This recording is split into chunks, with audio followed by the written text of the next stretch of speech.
Welcome to Explore the Mind. Today we will be talking about Tamam Shud, the Somerton Man. The Somerton Man died alone on a beach in 1948. Now Australian scientists are close to solving the mystery.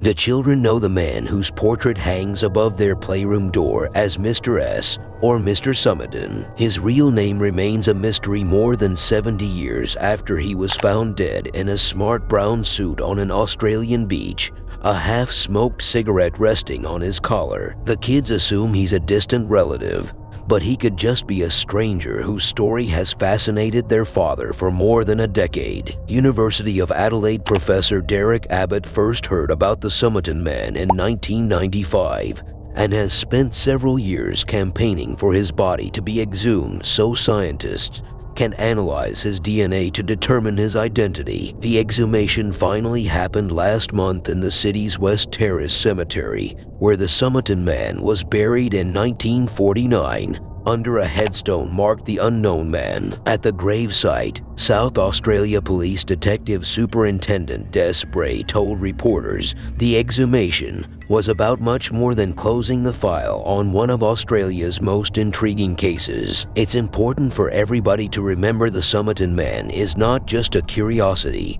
or a mystery to be solved. It's somebody's father, son, perhaps grandfather, uncle or brother, and that's why we're doing this and trying to identify him, Bray said. There are people we know that live in Adelaide.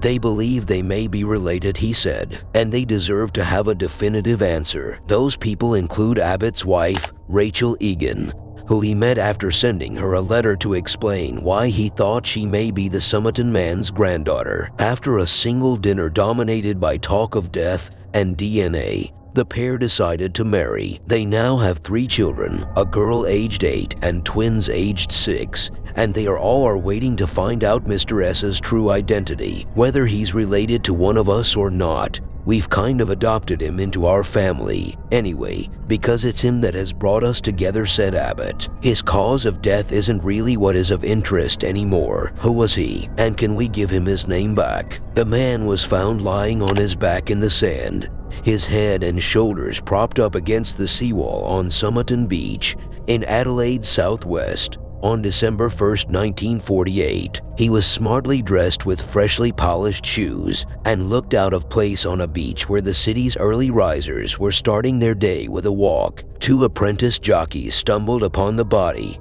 but several other people told police they'd seen someone of a similar description lying there the night before. One man said he saw his arm move, so he didn't think to call police. Where he was lying was a fairly public place, not the sort of a place a man would be likely to choose if he wanted to go somewhere and die quietly, said witness Olive Neal, according to the typed yellowing notes from his 1949 inquest. An examination of the body raised more questions than answers. There were no signs of violence. Almost all the labels on his clothes had been cut off, and he wasn't carrying any ID. An autopsy was unable to determine the cause of death, but 3 medical witnesses testified that it was not natural. Detectives theorized he may have consumed a poison so rare it could quickly kill then disappear without a trace. No poison was found in his system. I think the immediate cause of death was heart failure, but I am unable to say what factor caused heart failure,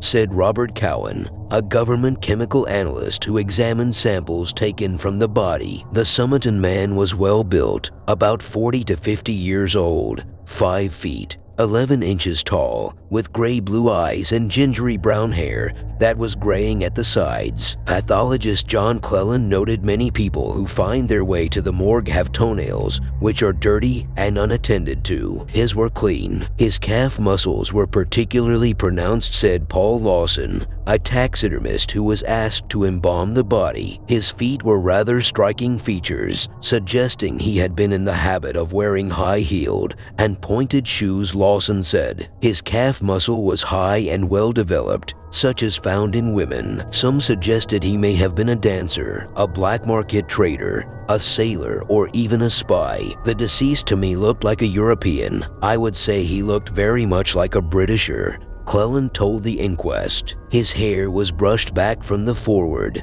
and there was no part in it. He may have looked British, but his coat was distinctly American, according to a tailor who was asked to examine his clothing. He had either been in America or bought the clothes off someone who had been there. Detective Raymond Lean told the inquest, quoting the tailor, "Such clothes are not imported." The story of the unknown man made headlines across Australia and New Zealand, and his fingerprints and photograph were sent around the world, including to England, America, and English-speaking countries in Africa.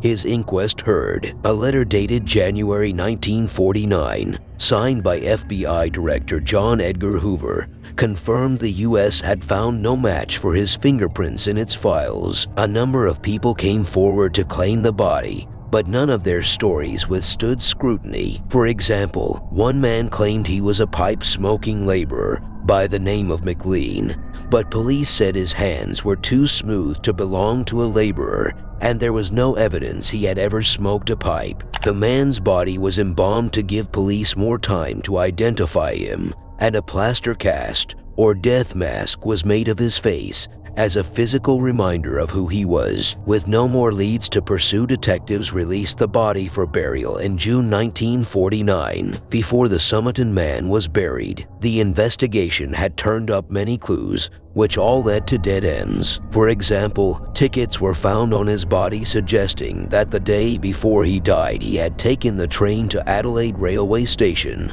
from an unknown location.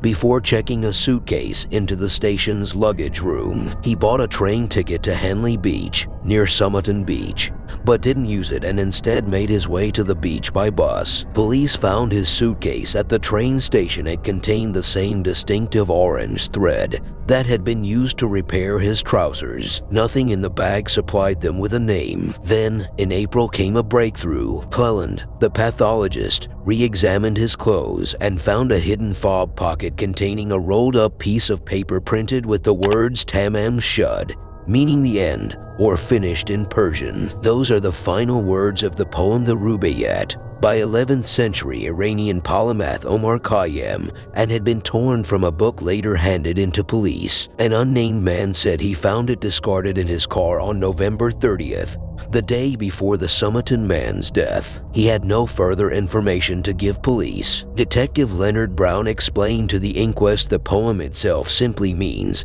that we know what this world has in store for us, but we do not know what the other world has in store, and while we are on this earth we should enjoy life to the fullest, and when it is time for us to pass on without any regrets. Cleland said the words supported his conclusion the man had taken poison with suicidal intent. "I think the words were put there deliberately and indicated that intention, that he was fed up with things," he told the inquest. So far, the book has offered the strongest clues to the man's identity. The book had two major clues inside. The first was a handwritten phone number on its back cover that police traced to a woman who lived in the nearby Adelaide suburb of Glenelg. She was reportedly horrified when shown the death mask, though denied she knew the man. Near the phone number was a scribbled code that decades later would intrigue Abbott, who set it as a puzzle for his engineering students in 2009. They thought it could be a secret wartime code, adding to the theory the Somerton Man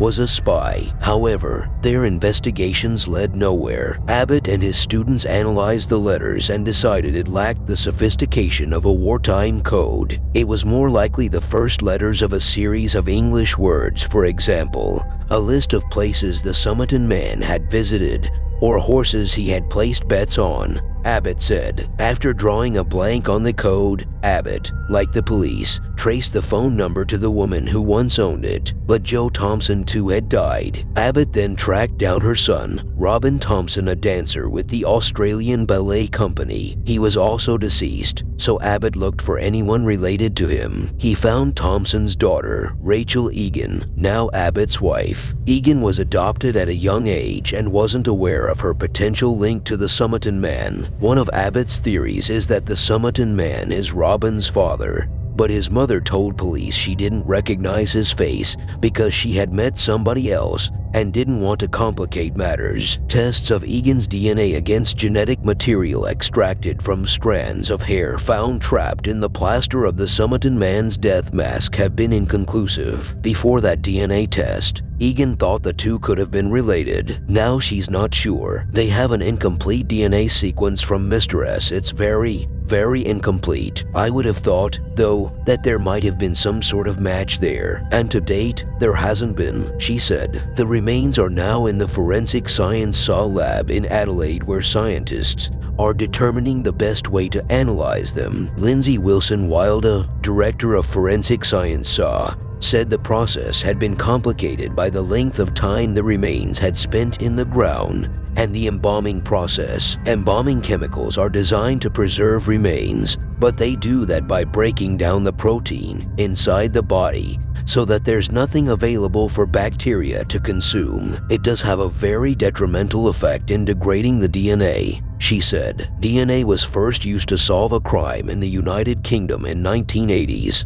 some 30 years after the Somerton Man died, and technology has advanced significantly since then. We've gone from requiring quite a considerable amount of biological material, a sizable quantity, to being able to get a result from an amount of DNA that you can't even see with the naked eye, said Wilson-Wilder. If scientists are able to create a DNA profile, it'll be checked against people in Adelaide who think they may be related before a wider net is cast across DNA databases. Australia has 3 DNA databases for law enforcement, including the National Criminal Investigation DNA Database, which contains more than 1.2 million DNA profiles. Last year, the Australian Federal Police launched the National DNA Program for Unidentified and Missing Persons to try to identify some 500 sets of unidentified human remains. If a DNA match is found to the Somerton Man, detectives will then attempt to find living descendants. I'm not holding my breath, said Abbott. Similar tricky cases that have been solved in America have taken anywhere between a few months to a couple of years. So, I'm prepared for a 2-year haul, if that's what it takes. The couple doesn't believe the DNA will expose Mr. S as a sailor, a spy, or any of the other fanciful theories around who he was and why he died. Perhaps he was a World War II black market trader, or something like that, and that can explain a number of things. For example, why people possibly didn't come forward to identify him. Because, if he's in with a group of people that are doing something a bit dodgy, they wouldn't want any light shone on their activities, Abbott said. For the clothes, perhaps they were second-hand, and in those days you tended to clip off the labels because quite often people wrote on those manufacturers' labels in ink to indicate their name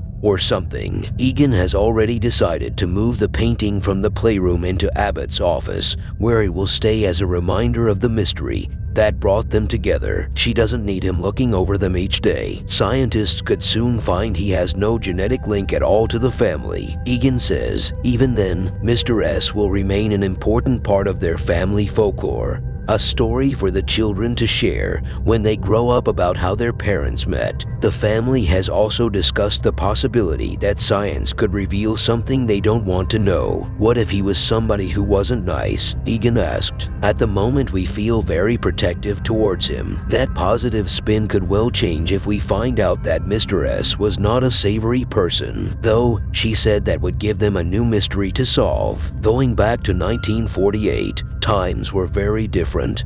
Egan said, so if he was involved in a war crime or something else that's horrific, maybe we can unpack the reasons and try and understand as to why he did what he did. That was the story of the Somerton Man. If you like the video, subscribe and turn on that notification bell for more of these type of videos.